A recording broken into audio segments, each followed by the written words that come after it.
સ્વામિનારાયણ વિદ્યાર્થી મિત્રો, બાયોલોજી ઈ વિદ્યાના ક્લાસમાં આપનું સ્વાગત છે.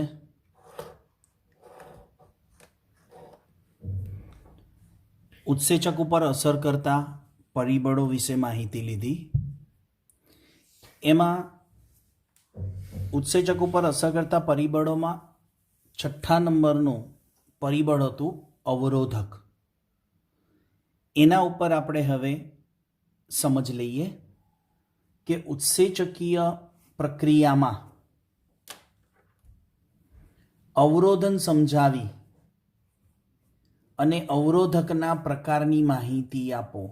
ક્વેશ્ચન પૂછાય. કઈ રીતે પૂછાય કે ઉત્સેચકીય પ્રક્રિયામાં અવરોધન સમજાવવાનું, એટલે કે અવરોધન શું છે અને એ અવરોધન કરનાર કોણ, તો કે અવરોધક. એ અવરોધકના પ્રકારની માહિતી લેવાની છે. લાસ્ટ વિડીયોમાં છેલ્લો પરિબળ હતો અવરોધક.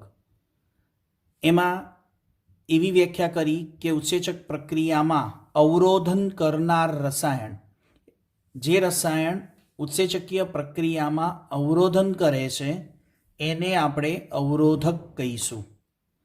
તો આ ક્વેશ્ચન આવી રીતે પૂછાય કે અવરોધન સમજાવી અવરોધકના પ્રકારની માહિતી આપો. તો આપણે એના આન્સરને કેવી રીતે સમજીએ કે જ્યારે કોઈ રસાયણ ઉત્સેચક સાથે જોડાય, કોઈ રસાયણની વાત છે, કોઈ કેમિકલ છે, એ ઉત્સેચક સાથે જોડાઈને તેની પ્રક્રિયાને, એટલે કે ઉત્સેચકીય પ્રક્રિયાને અટકાવી દે તો તે રસાયણને અવરોધક કહે છે. અથવા તો એ પ્રક્રિયામાં અવરોધન થયું એમ કહેવાય. એટલે કોઈ રસાયણ ઉત્સેચકીય પ્રક્રિયામાં ઉત્સેચક સાથે જોડાઈ જાય, ઇનકેન પ્રકારે, કોઈ પણ પ્રકારે ઉત્સેચક સાથે જોડાઈ જાય અને ઉત્સેચક સાથે જોડાવાથી પ્રક્રિયા અટકાવી દે, એને આપણે એ રસાયણને અવરોધક કહીશું. અને આવી પ્રક્રિયામાં રૂકાવટ આવી, આવી પ્રક્રિયામાં બ્રેક લાગી, આવી પ્રક્રિયા સ્ટોપ થઈ ગઈ, એને આપણે અવરોધન કહીશું. હવે આવા ઇનહિબિટર એટલે કે અવરોધક વડે થતી અવરોધન પ્રક્રિયા, પહેલાં તો અવરોધન પ્રક્રિયા કેટલા પ્રકારની છે? 2 છે. એક પ્રતિવર્તી અને એક બીજી અપ્રતિવર્તી. એક રિવર્સેબલ છે અને એક નોન રિવર્સેબલ છે. પ્રતિવર્તી પ્રક્રિયામાં શું થાય કે ઉત્સેચકનું જે ક્રિયાશીલ સ્થાન છે, એક્ટિવ સાઇટ, એના સાથે જોડાયેલા અવરોધકને દૂર કરીને ક્રિયાદરને મૂળ દરે જાળવી રાખે. પ્રતિવર્તી અવરોધન એટલે શું કે ઓલરેડી ઉત્સેચકના ક્રિયાશીલ સ્થાન સાથે અવરોધક જોડાયેલો છે, બરાબર? એ અવરોધકને દૂર કરવામાં આવે. હવે એ અવરોધકને દૂર કોણ કરશે? તો અવરોધક એક છે પણ ઘણા બધા પ્રક્રિયાર્થી હોય. હવે આટલા બધા પ્રક્રિયાર્થીની વચ્ચે એકાદ 2 અવરોધક હોય, એ અવરોધકને એક્ટિવ સાઇટ ઉપરથી, સક્રિય સ્થાન ઉપરથી ખસેડી લેવામાં આવે અને પ્રક્રિયાર્થી એ સ્થાને જ જોડાઈ જાય, એટલે પ્રક્રિયા પાછી મૂળ દરે શરૂ થઈ જાય. તો આવી પ્રક્રિયાને પ્રતિવર્તી કહેવાય, રિવર્સેબલ. પહેલાં પ્રક્રિયા થઈ પણ એ પ્રક્રિયાના અંદર વપરાયેલો જે ઉત્સેચક છે, એ ઉત્સેચકના ક્રિયાશીલ સ્થાન ઉપર અવરોધક આવી ગયો એટલે પ્રક્રિયા અટકી ગઈ. પણ એ પ્રક્રિયામાં વપરાયેલા જ પ્રક્રિયાર્થીઓ એ અવરોધનને ખસેડી લે, એ અવરોધકને ખસેડી લે અને ફરીથી ત્યાં પ્રક્રિયાર્થી જોડાઈ જાય. તો એ પ્રક્રિયાર્થી જોડાવાથી અવરોધક દૂર થઈ ગયો અને એ અવરોધન દૂર થઈ ગયું અને પ્રક્રિયા પાછી શરૂ થઈ ગઈ. હમણાં આપણે આગળ જોઈશું પ્રતિવર્તી અવરોધકોના પ્રકાર હોય છે. હવે નોન રિવર્સેબલ જોઈએ કે ઉત્સેચકના ક્રિયાશીલ સ્થાનમાં કે બંધારણમાં ફેરફાર કરી દે અને ઉત્સેચકને કેવો બનાવે? અક્રિયાશીલ. એટલે ઉત્સેચકનું કયું સ્વરૂપ કીધું હતું આપણે? 3D તૃતીય સંરચના. બરાબર. એ ત્રીજા નંબરનું જે સ્વરૂપ છે 3D સ્વરૂપ, એ ઉત્સેચકનું બંધારણ કહેવાય. એમાં ફેરફાર થઈ જાય, એમાં એના સ્વરૂપમાં ચેન્જ થઈ જાય. એટલે સ્વાભાવિક છે કે એના એક્ટિવ સાઇટ એટલે કે સક્રિય સ્થાન પણ બદલાઈ ગયું. જે વિશિષ્ટ ગુહા છે એ પણ ચેન્જ થઈ ગઈ. એટલે પ્રક્રિયાર્થી એ સ્થાને જોડાઈ શકતો નથી અને એ પ્રક્રિયા નોન રિવર્સેબલ તરીકે ઓળખાય છે. હવે આપણે આગળ અવરોધકના પ્રકાર સમજવા છે. એ અવરોધકના પ્રકારની અંદર એ કયા પ્રકારના અવરોધક છે? પ્રતિવર્તી અવરોધકના પ્રકાર છે. હવે જે અવરોધકના પ્રકાર છે ને એ પ્રતિવર્તી અવરોધકના પ્રકાર છે. અપ્રતિવર્તી અવરોધન પ્રક્રિયા છે એમાં સ્વાભાવિક છે કે ઉત્સેચકનું સ્વરૂપ બદલાઈ ગયું છે, એટલે એમાં કોઈ પ્રકાર હશે નહીં. અને આના ઉપર નીટમાં પ્રશ્ન પણ પૂછાઈ ગયો છે. પ્રતિવર્તી અવરોધકના પ્રકાર જે આપણે જોઈએ છે, એક છે પ્રતિસ્પર્ધી અવરોધક અને બી છે બિન પ્રતિસ્પર્ધી અવરોધક. એક છે કોમ્પિટેટર અને બીજો છે નોન કોમ્પિટેટર ઇન્હિબિટર. એક છે કોમ્પિટેટર અવરોધક અને બીજો નોન કોમ્પિટેટર અવરોધક. એક પ્રક્રિયાર્થી સાથે શું એના ડિફરન્ટ સાથે જોઈએ આપણે. હરીફ અવરોધક કહેવાય. હવે કોનો હરીફ, કોનો કોમ્પિટેટર? એક વિદ્યાર્થીને 92 માર્ક્સ આવે છે ને બીજા વિદ્યાર્થીને 95 માર્ક આવે છે, તો આ બંને વિદ્યાર્થી એકબીજાના શું થયા? કોમ્પિટેટર થયા. કોમ્પિટિશન ચાલે. તો અહીંયા કોની સાથે કોમ્પિટિશનની વાત છે? પ્રક્રિયાર્થી. પ્રક્રિયાર્થીના સંદર્ભમાં અવરોધકને કોમ્પિટેટર કીધો છે. એટલે પ્રક્રિયાર્થી સાથે જો કોમ્પિટિશન કરે તો એ પ્રતિસ્પર્ધી અવરોધક કહેવાય. પણ એવો અવરોધક હોય કે જે પ્રક્રિયાર્થી સાથે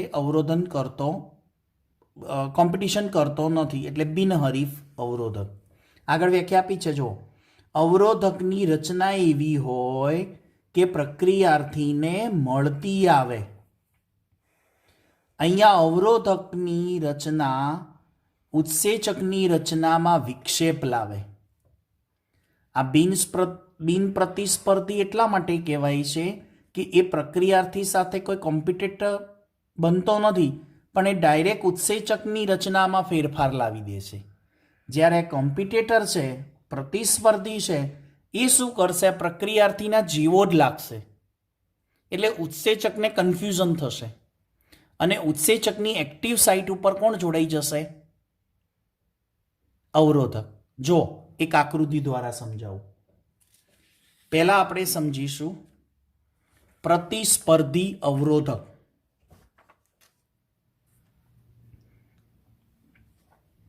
પ્રતિસ્પર્ધી અવરોધકને આકૃતિ દ્વારા સમજીએ એટલે આપણી આ બધી જ ડેફિનેશનો ક્લિયર થઈ જાય. પોઈન્ટ્સ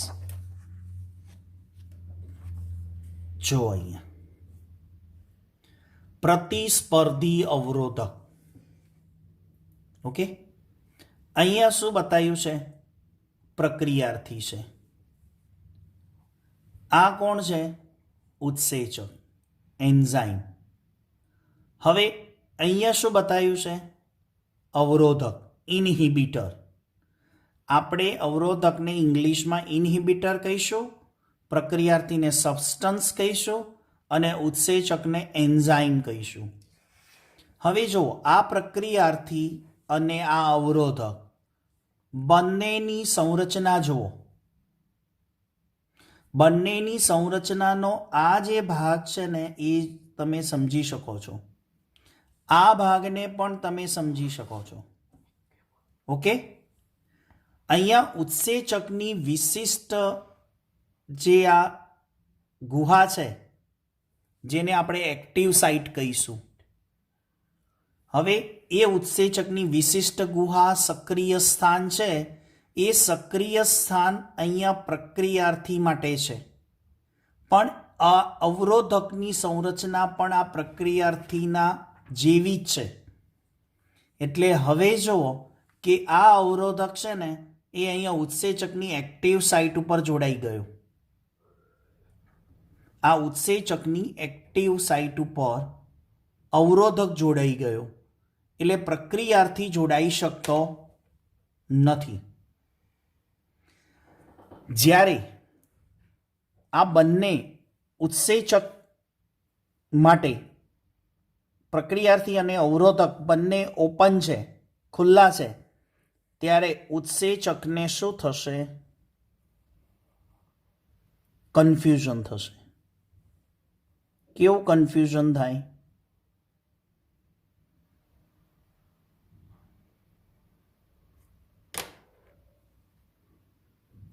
એક ઇમોજીન દ્વારા બતાવીએ. આને કન્ફ્યુઝન થયું, કોણ આવશે એ વિચાર કરે છે કે અવરોધક આવશે આ સાઇટ ઉપર મારી કે પ્રક્રિયાર્થી આવશે. પણ જ્યારે અવરોધક એની સાઇટ ઉપર આવી ગયો ઉત્સેચકની, ત્યારે શું થયું?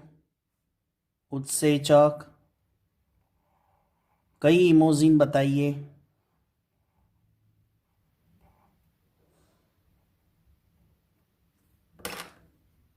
ખરેખર કોને જોડાવાનું હતું?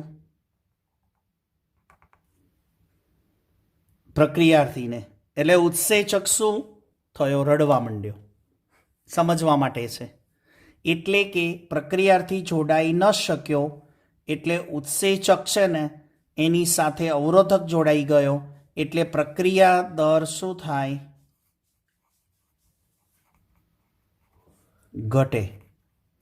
આ કોમ્પિટિટર છે, પ્રતિસ્પર્ધી છે અવરોધક. ઓકે, તો હવે પ્રતિસ્પર્ધી અવરોધકમાં શું લખ્યું છે એ સમજો. અહીંયા કે ક્રિયાશીલ સ્થાન એટલે કે ક્રિયાશીલ સ્થાન એટલે શું?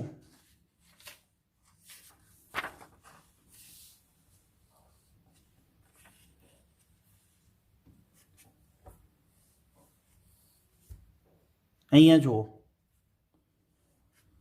ઉત્સેચકનું ક્રિયાશીલ સ્થાન માટે પ્રક્રિયાર્થી સાથે અવરોધન સ્પર્ધા કરે. તો અહીંયા દેખાય છે અવરોધન સ્પર્ધા.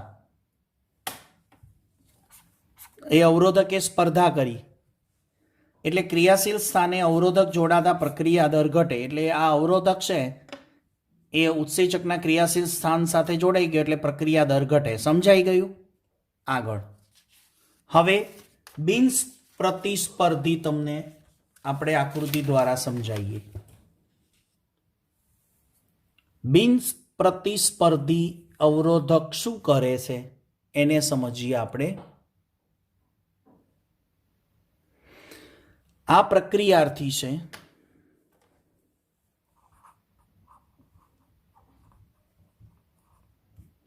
અને આ અવરોધક છે, ઇન્હિબિટર. ઓકે, હવે જો બિન પ્રતિસ્પર્ધીમાં આપણે શું લખ્યું હતું કે અવરોધક ઉત્સેચકની રચનામાં વિક્ષેપ લાવે. એટલે કે ઉત્સેચકની રચના શું કરી નાખે છે? બદલી નાખે છે. તો અહીંયા આ અવરોધક છે એને ધ્યાનથી તમે જુઓ, એની સંરચના, અને અહીંયા પ્રક્રિયાર્થી. આ પ્રક્રિયાર્થીની સંરચના જુઓ અને અવરોધકની સંરચના જુઓ. પહેલા તો બંનેની સંરચના એકબીજાથી કેવી છે? જુદી છે, તદ્દન ડિફરન્ટ છે. એટલે કે પહેલા તો શું થયું કે એ પ્રક્રિયાર્થી સાથે કોમ્પિટિટર બનતો નથી, એટલે કે પ્રક્રિયાર્થી સાથે પ્રતિસ્પર્ધી બનતો નથી. સમજાઈ ગયું? પણ એ કરશે શું? આ ઉત્સેચકના બંધારણમાં,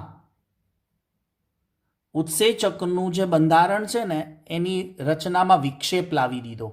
હવે વિક્ષેપ કેવી રીતે લાવ્યો? કે એને આ એક્ટિવ સાઇટને પણ ચેન્જ કરી દીધી, સક્રિય સ્થાનને ચેન્જ કરી નાખ્યું. અને સાથે સાથે અપોઝિટ સાઈડ પણ એને આવું સ્વરૂપ બદલી નાખ્યું. એટલે બે કામ થયું. એક તો એને અહીંયાથી સક્રિય સ્થાનને બગાડી દીધું, એટલે કે ચેન્જ કરી નાખ્યું, જેથી પ્રક્રિયાથી જોડાઈ શકશે નહીં. આ પ્રક્રિયાથી અહીંયા આવશે છતાં પણ જોડાઈ નહીં શકે. આ ઉત્સેચક પહેલા આવો હતો, બરાબર, આ એની એક્ટિવ સાઇટ હતી, પણ આ અવરોધકે એની આ સક્રિય સ્થાન એક્ટિવ સાઇટને બદલી નાખી. સાથે સાથે એના સ્વરૂપમાં અહીંયા પણ ચેન્જ કરી દીધું. એટલે હવે આ એક્ટિવ સાઇટને એવી રીતે એને ચેન્જ કરી દીધું કે જેથી પ્રક્રિયાર્થી અહીંયા ઉત્સેચક સાથે જોડાવા આવે ને તો જોડાઈ ન શકે. પણ આ અવરોધક પોતે છે ને એ અહીંયા જોડાઈ ગયું અને ઉત્સેચકને પકડી રાખે અને પ્રક્રિયા દરમાં શું કરે? ઘટાડો. એટલે આનાથી પ્રક્રિયા દર ઘટે છે. તો આ થયું બિન પ્રતિસ્પર્ધી અવરોધક વિશેની સમજ. તો શું થયું જો અહીંયા લખાણમાં કે અવરોધક ઉત્સેચકની રચનામાં વિક્ષેપ લાવે જેથી પ્રક્રિયાથી જોડાઈ શકતો નથી અને પ્રક્રિયા દર શું થાય છે? ઘટી જાય છે. તો આ અવરોધકના પ્રકાર છે. એ અવરોધકના પ્રકાર કયા? પ્રતિવર્તી અવરોધકના. ઓકે, આ પ્રતિસ્પર્ધી અવરોધક અને બિન પ્રતિસ્પર્ધી અવરોધક છે ને એના એક એક ઉદાહરણને સમજીએ. તો જુઓ, અહીંયા એક ઉદાહરણ છે મેલોનેટ. આ અવરોધકનું નામ છે, ઇન્હિબિટર છે. અને આ સાયનાઇટ એ પણ ઇન્હિબિટર છે. હવે આ બંને તમને ક્યાં શીખવાડી? શ્વસનના ચેપ્ટરમાં. એટલે ચેપ્ટર નંબર 14 શ્વસન, એની અંદર ઓક્સિડેટિવ ફોસ્ફોરીકરણ ETS અથવા ETC ઇલેક્ટ્રોન ટ્રાન્સપોર્ટ ચેઇન છે, એ ટૂંકનોદ છે. એ ટૂંકનોદની અંદર જ્યારે આપણે એને સમજીશું ત્યારે એ વખતે યાદ કરાવીશું કે મેલોનેટ નામનો ઉત્સેચક છે ને એ સક્સિનિક ડિહાઇડ્રોજિનેઝ ઉત્સેચક માટે પ્રતિસ્પર્ધી બને છે. જ્યારે સાયનાઇડ, સાઇટોક્રોમ ઓક્સિડેઝ, આ સક્સિનિક ડિહાઇડ્રોજિનેઝ અને સાઇટોક્રોમ ઓક્સિડેઝ આ બંને ઉત્સેચકો છે, બરાબર. હવે આ ઉત્સેચક સક્સિનિક ડિહાઇડ્રોજિનેઝ છે એની સાથે મેલોનેટ કેવો છે? એનો પ્રક્રિયાર્થી અને મેલોનેટ બંનેના સ્વરૂપ સરખા છે, એટલે કોમ્પિટિટર બન્યો, બરાબર. જ્યારે અહીંયા સાયનાઇટ નામનો જે રસાયણ છે, અવરોધક છે, એ સાઇટોક્રોમ ઓક્સિડેઝ ઉત્સેચક માટે અસંગત છે. એટલે કે એ સાઇટોક્રોમ ઓક્સિડેઝ ઉત્સેચકનું જે 3D સ્વરૂપ છે, ત્રિપરિમાણીય તૃતીય સંરચના છે, એને નુકસાન પહોંચાડે છે, એને વિક્ષેપ ઊભો કરે છે, જેના કારણે સાઇટોક્રોમ ઓક્સિડેઝ જાતે એનો પ્રક્રિયાથી જોડાઈ શકતો નથી અને સાયનાઇડ એની સાથે જોડાઈ અને પ્રક્રિયાનો દર ઘટાડે છે. તો આ સમજ લીધી આપણે અવરોધકના પ્રકાર, જે આપણે છેલ્લો પરિબળ હતું ઉત્સેચકીય પ્રક્રિયા ઉપર અસર કરતા પરિબળો, જેમાંનો 6ઠ્ઠો નંબર હતો અવરોધક. એટલે આપણે અહીંયા અલગથી એક વિડીયો બનાવ્યો જેમાં આપણે સમજ્યા અવરોધક એટલે શું અને અવરોધન પ્રક્રિયા એટલે શું, જેના દ્વારા આપણે સમજ લીધી કે અવરોધકના બે પ્રકાર છે, એક પ્રતિસ્પર્ધી અને બીજો બિન પ્રતિસ્પર્ધી. આ બે અગત્યના છે. એના ઉપર 17 અને 18ની સાલની અંદર નીટમાં એક MCQ આવ્યો હતો, જે આ બે ફકરા ઉપર ઇમ્પોર્ટન્સ છે, જેને આપણે સોલ્વ કરાવીશું. તો આવતા વિડીયો લેક્ચર સુધી સૌ વિદ્યાર્થી મિત્રોને જય સ્વામિનારાયણ.